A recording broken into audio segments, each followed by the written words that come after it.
요한복음 11장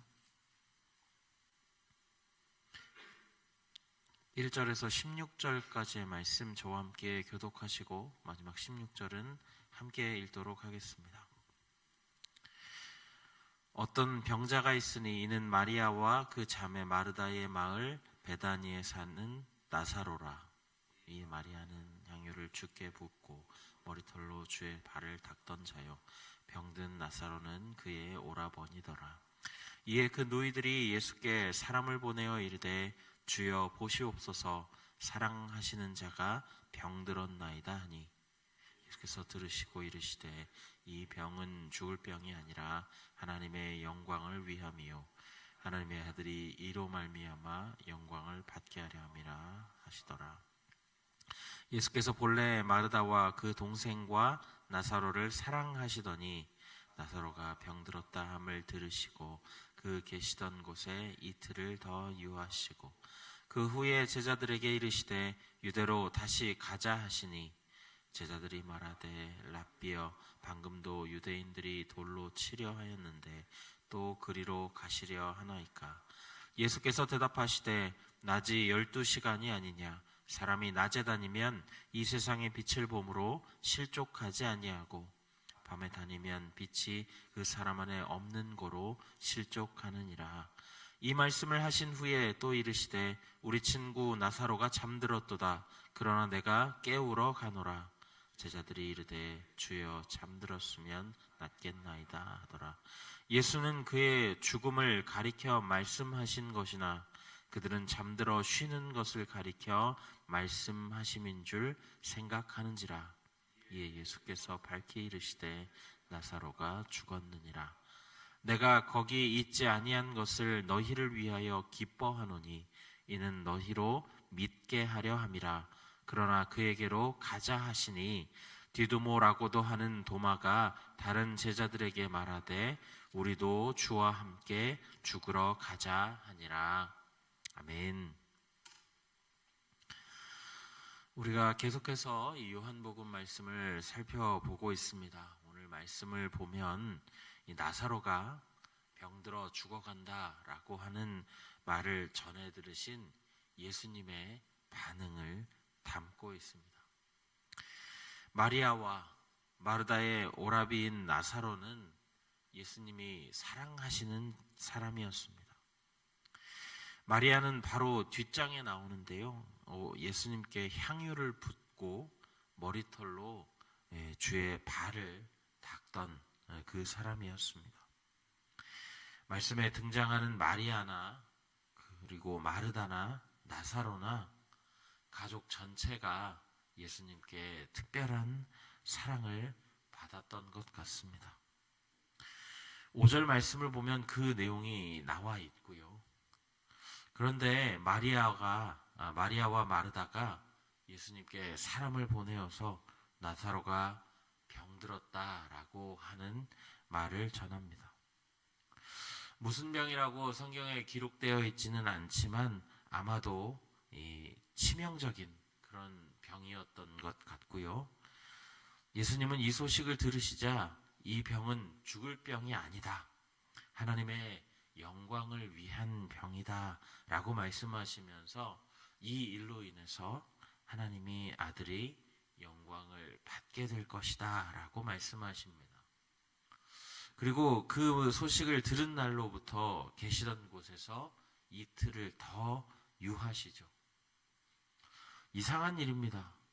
아끼던 사람이 치명적인 병에 걸려서 사경을 헤맨다고 하는데 즉시 달려가서 만날 생각은 하지 않고 마치 일부러 그러는 것처럼 느긋하게 이틀을 더 머무셨다라는 것이죠.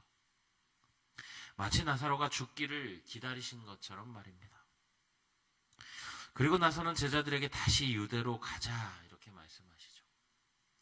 제자들은 아연실색하며 얼마 전에도 유대에서 예수님을 향해 보인 그 적개심을 떠올리면서 그곳으로 또 가시겠느냐라고 묻습니다. 우리가 10장의 31절을 다시 보게 되면 예수님이 아버지 하나님과 자신은 하나다라고 말씀하시자 이 유대인들이 돌을 들어서 치려고 하는 장면이 나와 있죠. 감히 자신이 하나님과 같은 자다라고 말한 것이 신성 모독이라는 것입니다.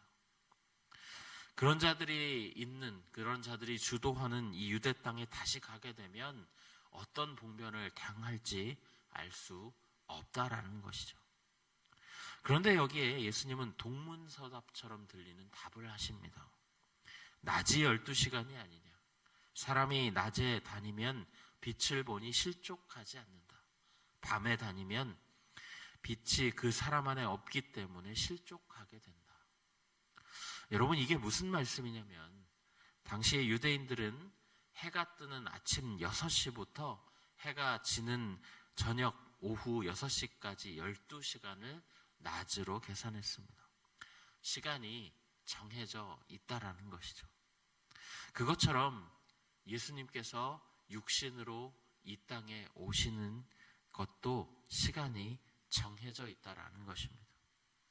허락된 시간 안에 아버지이신 하나님이 명령하신 그 사명과 임무를 완수해야 한다라는 것이죠. 그리고 주님과 함께 있다면 그 시간을 다니는 동안에 실족할 일이 없다.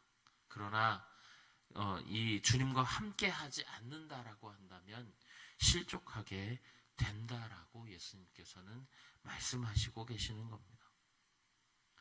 예수님은 이 말씀을 하시고 우리 친구 나사로가 잠들었으니 깨우러 가자라고 말씀하십니다. 예수님이 말씀하신 잠들었다라고 하는 것은 사실 육신의 죽음을 말하는 것이지만 제자들은 그 말의 의미를 정확하게 깨닫지 못하고 나사로가 병에 걸려 사경을 헤매다 지쳐서 잠들었으면 좋겠다라고 대답하죠. 차라리 그게 낫겠다라는 것입니다.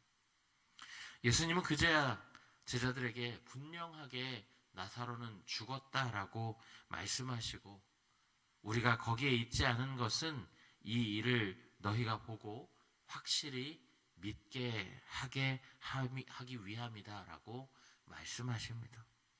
이제 그에게로 가자라고 말씀하시는 예수님을 보고 제자 중에 한 명인 디두모는 예수님이 위험을 무릅쓰고 유대로 가시려는 그 행보를 목숨 걸고 따라가자라고 제자들에게 독려했다라는 것이 오늘 본문의 내용입니다. 저는 오늘 본문을 읽고 이런 묵상이 되었습니다. 예수님은 병으로 죽어가는 나사로의 일을 하나님의 시선으로 바라보시죠. 사람들은 그가 죽게 되었으니 슬픔이 가득하고 또 다급한 마음으로 예수님께 전달해드리지만 예수님은 오히려 그 일이 하나님의 영광을 드러낼 일이라고 하는 사실을 알고 계셨습니다. 그런데 우리가 여기서 한번 생각해 봐야 할 것은 아무리 그 사실을 알고 있다고 하더라도 예수님의 마음에는 전혀 조급함이 없었겠느냐는 것이죠. 우리가 앞으로 살펴보겠지만 나사로가 죽어버린 후에 그 자리에 가신 예수님은 슬픔을 감추지 못하십니다. 그 일이 가져올 결과를 알고 있는 것은 알고 있는 거고 그 상황 자체에 대해서는 조급함이 생길 수밖에 없었다라는 거죠. 그렇다면 예수님이 일부러 이틀을 더 묵으시면서 그의 마음이 어떠셨겠습니까? 지금이라도 갈까? 아니야, 가봤자 이미 늦었어. 이 일은 하나님의 영광으로 인한 일이잖아. 이렇게 생각하시면서도 성경에 특별히 기록되지는 않았지만 이틀 동안 그 마음속에 엄청난 갈등이 있지 않았겠습니까? 그러나 기다리십니다. 왜요? 하나님의 시간이 이르지 않았기 때문입니다. 하나님의 일이 일어나려면 기다려야 하기 때문에 그분은 기다리셨던 것이죠. 여러분, 이것이 바로 예수님과 사람이 다른 점입니다. 사람들은 예수님처럼 그 일에 숨겨진 진짜 의미를 알지 못하죠. 예수님처럼 그 사건을 하나님의 시선으로 바라볼 수 없습니다. 그 일을 통해 하나님이 하고자 하시는 일 또한 알 수가 없는 것이죠. 그렇다면 사람은 사람의 짧은 시선으로 상황을 보고 사람의 생각대로 판단할 수밖에 없습니다. 다행인 것은 우리는 그냥 사람들이 아니라 예수님을 믿는 사람들이라는 거죠. 예수님을 믿는 사람이라고 하더라도 하나님처럼 어떤 일에 숨겨진 의미를 정확하게 알 수는 없지만 최소한 우리의 스승 되신 예수님이 이 비통함과 초조함을 믿음으로 누르시고 하나님의 때가 올 때까지 기다렸다라는 것을 배워서 알 수는 있죠. 우리가 전혀 이해하지 못할 상황들이 벌어진다 할지라도 전혀 하나님의 뜻을 알 수 없을 때라도 우리를 사랑하시는 하나님을 신뢰하고 우리가 하나님 앞에 올려드린 기도를 신뢰하면서 기다리고 인내를 배워갈 수 있다라는 겁니다.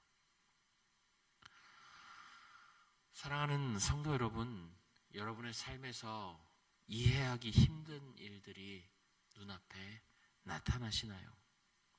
나는 열심히 신앙생활하고 말씀 암송도 하고 필사도 하고 읽기도 하고 기도 열심히 하는데 왜 이런 나에게 이런 일들이 일어나는지 하나님이 나를 버리신 건지 느껴지실 때가 있을 수도 있습니다. 우리는 하나님의 뜻을 다 알지 못하니까요. 그러나 그럼에도 다 알지 못하지만 예수님을 본받아서 그분이 그러셨던 것처럼 선하신 하나님의 뜻을 구하며 그가 이 일을 통해 영광 드러내시기를 바라는 마음으로 인내하고 기다릴 때에 하나님은 하나님의 일을 하실 겁니다. 벌어지는 그 어떤 일도 선하신 하나님의 뜻에서 벗어난 것이 없음을 우리가 기억하고 다스리시는 하나님, 주관하시는 하나님을 신뢰하며 하나님의 때에 하나님의 방법으로 일하실 것을 기대하시는 그런 삶이 되시기 바랍니다. 우리 오늘 말씀을 생각하시면서 함께 기도하실 때 하나님, 우리가 선하신 하나님을 신뢰합니다. 지금 내 눈앞에 내가 생각할 수 없고 이해할 수 없는 일들이 벌어진다 할지라도 그 일을 통하여서 이루실 하나님의 일을 기대하는 마음으로 예수님처럼 기다리며 인내를 배워가게 하옵소서. 함께 기도하시고요. 또 이제 막바지에 다다른 리모델링 공사를 위해서 함께 기도해 주시기 바랍니다. 향기롭게 완성되어서 우리 다음 세대들이 하나님께 더욱 집중할 수 있는 환경이 갖춰질 수 있도록, 또 목장 소그룹 가운데 성령의 임재가 드러나고 소그룹의 역동을 경험할 수 있도록 우리 이 시간에 말씀 기억하면서 함께 기도하시고, 이 기도 제목 가지고 기도하신 후에 자유롭게 각자의 기도 제목으로 하나님 앞에 나아가시겠습니다. 기도하겠습니다.